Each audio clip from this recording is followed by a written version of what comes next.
ಆತಾತ್ಮಜಂ ವಾನರ ಮುಖ್ಯಂ ಶ್ರೀರಾಮ ಎಲ್ಲ ವಾನರನ ಸಮೂಹಕ್ಕೆ ನಾಯಕನಾಗಿ ಇರುವವರು ಶ್ರೀರಾಮದೂತಂ.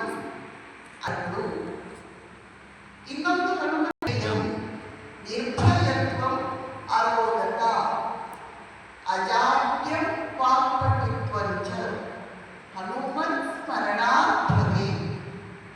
ಹನುಮಂತನ ಸ್ಮರಣೆ ಮಾಡಿದ ಮಾತ್ರಕ್ಕೆ, ಹನುಮಂತನ ಸ್ಮರಣೆ ಮಾಡಿದ ಮಾತ್ರಕ್ಕೆ ಬುದ್ಧಿ, ಬಲ, ಯಶ, ಧೈರ್ಯ, ನಿರ್ಭಯತೆ, ಅರೋಗ